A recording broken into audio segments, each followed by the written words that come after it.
Moi, mun nimi on Salon Tiina ja tänään mä juttelen sulle siitä, miten me vanhemmat ja koulusysteemi estetään tämän maailman muuttumista paremmaksi paikaksi. Ja tietenkin, että mitkä siihen voisi olla ratkaisu. Jos ihan ensimmäisenä lähdetään miettimään meidän koulutussysteemiä, ja mun ajatus lähtee itse asiassa tuolta taas Kristiinan kirjasta 1. tai 2. kun hän kirjoitti siinä koulutussysteemistä, että miten se on vanhanaikainen ja mihin se perustuu, niin voi niin kuin lähteä siitä, että koululaitos on peräisin 1800-luvulta. Eli se on silloin syntynyt sen hetkisiin tarpeisiin.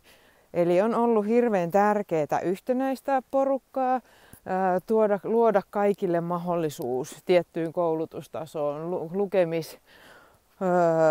luku- ja kirjoitustaitoon ja matemaattisiin juttuihin ja näin. Et se on syntynyt 1800-luvulla ja todellakin palvellut silloin varmasti sitä tarkoitustaan. Ja eikä sitä olisi koskaan syntynytkään, ellei se olisi palvellut sitä tarkoitusta silloin. Mutta se sama koulutussysteemi on edelleen olemassa meillä täällä. Ja jos tästä nyt lähtee jatkamaan siihen, että opettajat taas ovat syntyneet 1900-luvulla. Eli he on tänne jo tullut tavallaan nykyajan opettajat niin kuin tullut tähän kehittyneeseen yhteiskuntaan ja tänne niin kuin tehokkuus yhteiskuntaan, tai ehkä tämä on muuttunut tehokkaaksi heidänkin vanhimman opettajasukupolven aikana. Ja heillä on kuitenkin niin kuin oma tapansa nähdä asioita. He on ollut ehkä aika kurinalaisessa yhteisössä ja semmoisessa, niin kuin, missä on ollut tosi tarkat normit, että kaikki tulee olla ja mennä niin kuin tietyllä tavalla ja kaikkien tulee olla niin kuin hyvin samanlaisia, jotta asiat voisi toimia. Niin se on ehkä kantanut heidän elämäänsä tai ollut semmoinen johtava asia heidän kohdallaan.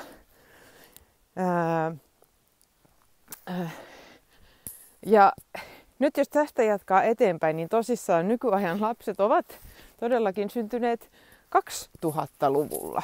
Eli nyt mennään niin kuin jo helposti se reilu 200 vuotta tässä eteenpäin.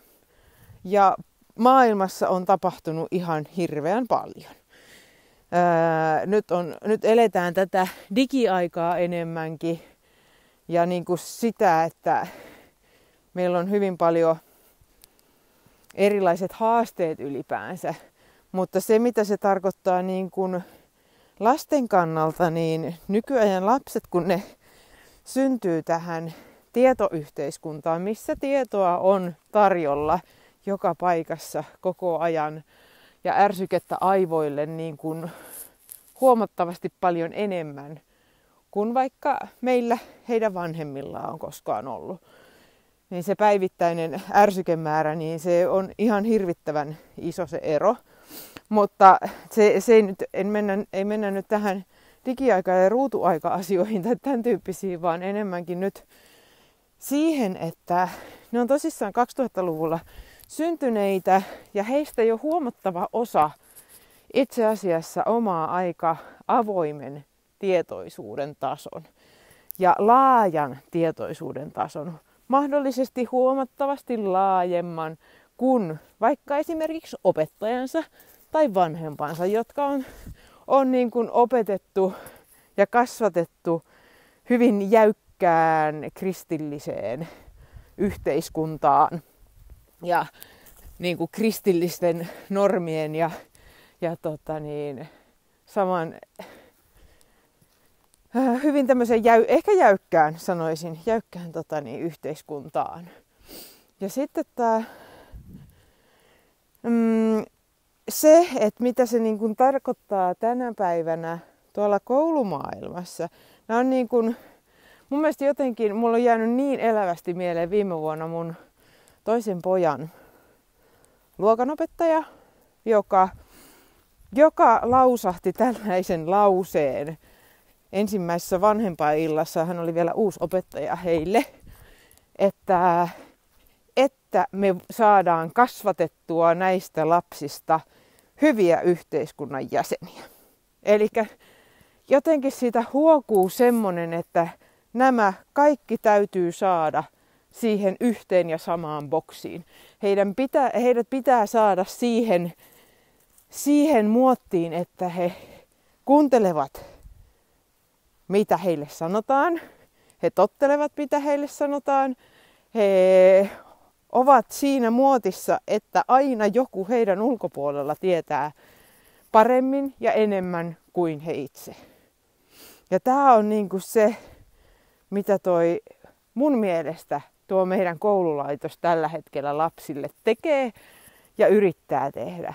Että ne yrittää saada kaikista samanlaisia, kun jokainen lapsi on erilainen. Että jos me mennään vaikka siihen, että nykyaikana ihan hirveän paljon diagnosoidaan erilaisia ADHD ja ADD ja mitä näitä kirjainyhdistelmiä onkaan. Eli halutaan diagnosoida, että lapsessa on tavallaan jotain vikaa.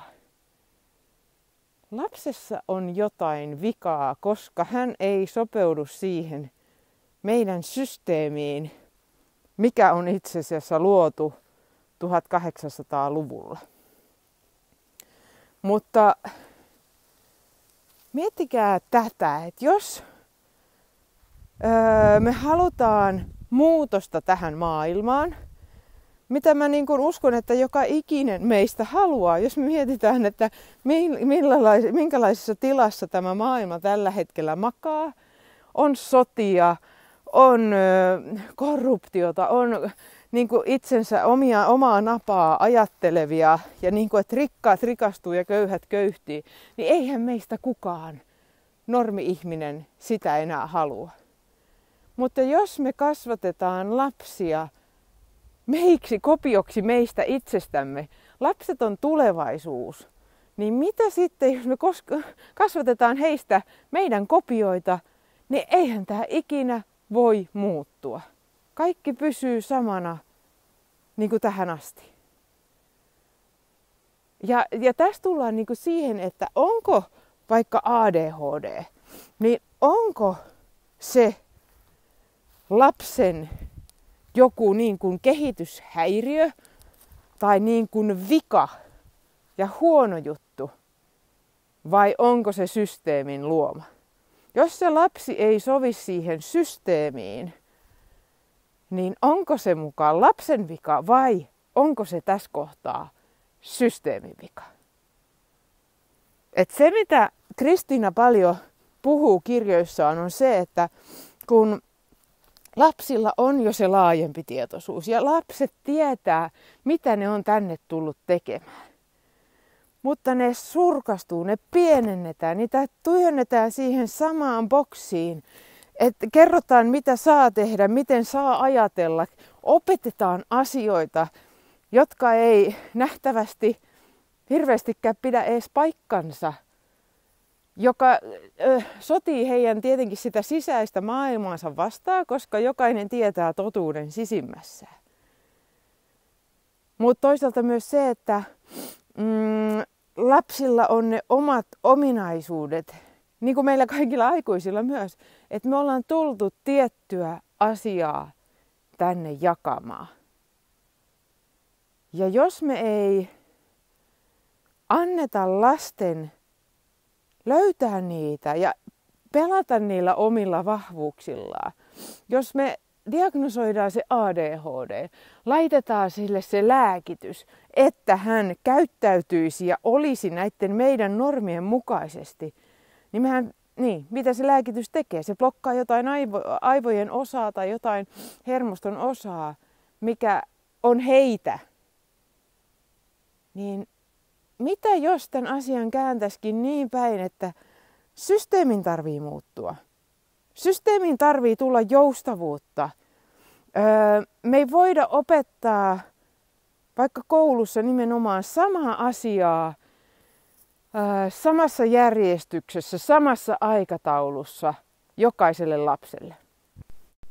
Olen kirjoittanut blogitekstiä joskus jo aiemmin, viime vuoden puolella taisi olla, tai keväällä, että siitä, että miten lapset, ja tämä voi miettiä ihan itsensä kohdalta, että silloin kun sinä olet motivoitunut johonkin, niin silloin sinä opit sen asian paljon paremmin, helpommin, tehokkaammin, nopeammin.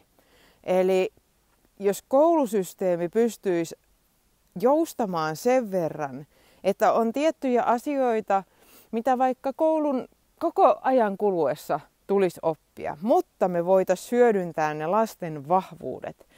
Ja onko se niinku esimerkiksi sen ADHDn kannalta, niin liittyykö tämä siihen, että lapsi itse asiassa se saattaa tietää jo ne asiat, mitä siellä tunnilla käydään. Hän on vaikka energeettisesti ne napannut siltä opettajalta jo niin kuin siinä hetkessä, kun hän on sen nähnyt.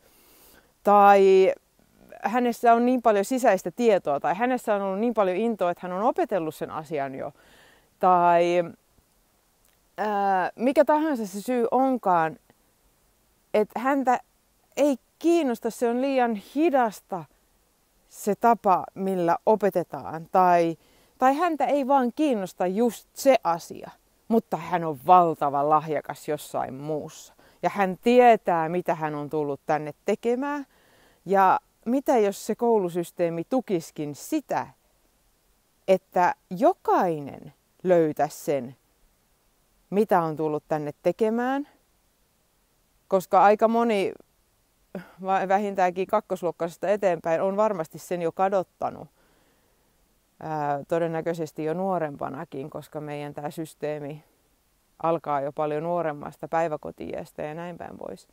Mutta mitä jos se koulun olisikin tarkoitus olla joustava ja löytää lasten vahvuudet, kunnioittaa niitä, juhlia niitä, nostaa niitä, eikä vaan viilata tavallaan sitä heidän omaa lahjakkuusosiota pois, jotta he mahtuisivat siihen samaan boksiin, mihin niin kuin itse asiassa kukaanhan ei sinne oikeasti mahdu.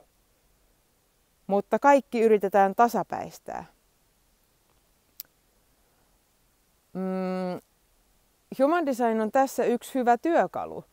Eli sehän on science of differentiation, eli se vastakohta sille, että yritetään tasapäistää kaikki, niin onkin se, että tiedostetaan, että joka ikinen on erilainen. Ja Human design on tosissaan yksi hyvä työkalu tähän, ei mikään ainokainen. On varmasti paljon muitakin tapoja sitä tehdä, mutta varsinkin lapsille, että mitä on ne vahvuudet, mitä lähteä kehittämään, mitä on ne jutut, mitä on niin kuin, vähän niin kuin hyvä ja pakko opettaa jotenkin jokaiselle. Mutta voisiko tässäkin tulla joustavuutta siihen, että ei tarvi jokaisen opiskella sitä samaa asiaa samassa ajassa, samassa tahdissa. No onhan tähän nyt, mä tiedän, että on koulussa joustavuutta jo siihen, jos on niin kuin yhtään jotain erityistarpeita. Niin, mutta kun jokainen lapsi on semmoinen, jolla on erityistarpeet ja jokaisella on se motivaatio jokaisena hetkenä jotakin asiaa kohtaan, niin mitä jos koulussa pystyttäisikin hyödyntämään ne kohdat, ne mihin on se motivaatio. Siis tästä on hyvä esimerkki mun lapsen kohdalla taas, kun viime syksynä oltiin Espanjassa useampi kuukausi ja he kävivät siellä pienempää skandinaavista koulua. Ja oli pieni luokka, niin siellä pystyttiin reagoida siihen. Oli musiikin tunti ja hän ei halunnut mennä. Häntä ahisti itse asiassa se kova melu siellä kiviseinäisessä luokassa. Niin sen sijaan opettaja kysyi, että no mikä olisi se, mitä sä haluaisit nyt tehdä? Niin okei, maantietoa vai ympäristöoppia. Ja hän tekikin siinä niin kuin yhtäkkiä 2 vai 3 kappaletta. Hänellä oli motivaatio sitä kohtaan, niin se homma sujui kuin tanssi. Ja tämän pystyy varmasti joka ikinen meistä allekirjoittaa, että silloin kun on motivaatio kohillaan ja pääsee siihen flowhun, niin kaikkihan sujuu. Mitä jos kaikki kirjainyhdistelmädiagnoosit onkin sitä, että se lapsi yritetään mahduttaa semmoiseen koloon, mihin hän ei kuulu eikä hänen kuulukaan mahtua sinne? Mitä jos me avattaisiin nämä boksit, annettaisiin lasten kasvaa niiksi, ketä he oikeasti on, ja antaa heidän tehdä se muutos tähän maailmaan, mitä mekin jo kaivataan, mutta me ei meidän vanhoilla, vanhentuneilla toimintatavoilla osata tehdä. Kiitos, kun olet kuunnellut tämän jutun. Toivottavasti sait tästä jotain. Kommentoi, tykkää, jos siltä tuntuu. Moi moi!